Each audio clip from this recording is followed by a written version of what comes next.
महाराष्ट्रातील रोजगार हमी योजनेचा पायलट प्रोजेक्ट जत तालुक्यात राबवण्यात येणार असल्याची घोषणा रोजगार हमी मंत्री भरतशेठ गोगावले यांनी केली आहे।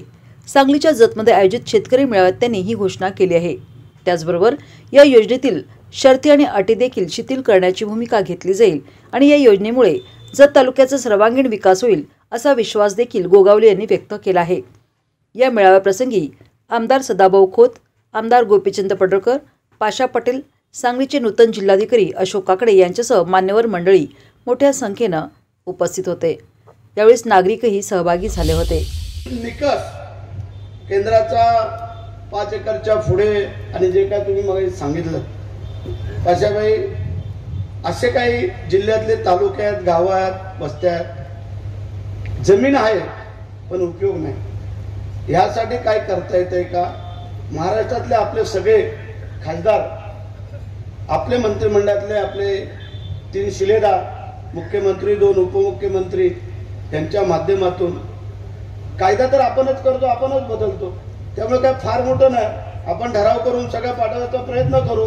त्यातून जे काय होईल तो अशा लोकांना फायदा होईल ना, आणि त्याचा जर फायदा आता झाला तरच हे सुजलाम सुफलाम होऊ शकतात। अन्यथा तुमच्या जर ह्या कायद्या कानूनच्या बाबी अडचणीत आल्या हे कधीच पुढे जाऊ शकत। तर 10,000 कोटी आणताय तुम्ही, तुमचं स्वागत करतो आणि तुम्ही सांगितलंय जास्तीत जास्त निधी इकडे देण्याचा आपण प्रयत्न करूया। म्हणजे असो, आमच्याकडे MIDC आहे, आम्हाला मुंबई जवळ आहे, आम्हाला बंदर जवळ आहे, आम्हाला कोकणामध्ये फार मोठी सुबत्ता आहे। सगळी म्हणजे फळ, आंबा, चिकू, फणस, केळी हे सगळी बागायत, करवंद, आळू ह्या सगळ्या बाबी आमच्याकडे पिकल्या जातात। मच्छी आमच्याकडे भरपूर प्रमाणात मिळते।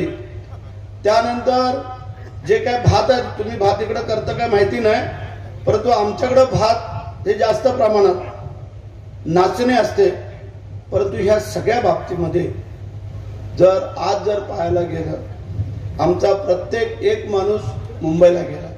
पडळकर मगाशी जे आपण सांगितलं ना की इथं आता 2 म्हातारे राहिलेत, तशी आमची पण स्थिती झाली। कारण नवीन मुलं मुली गावामध्ये राहायला मागत नाही।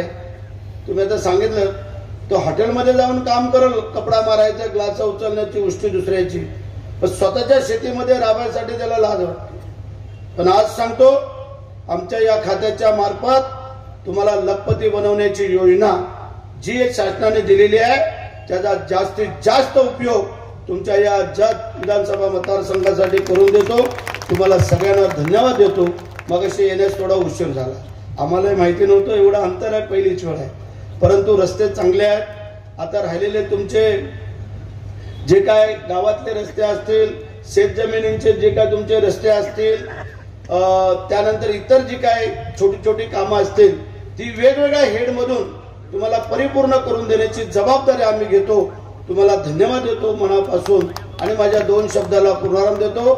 जय हिंद, जय महाराष्ट्र, वंदे मातरम।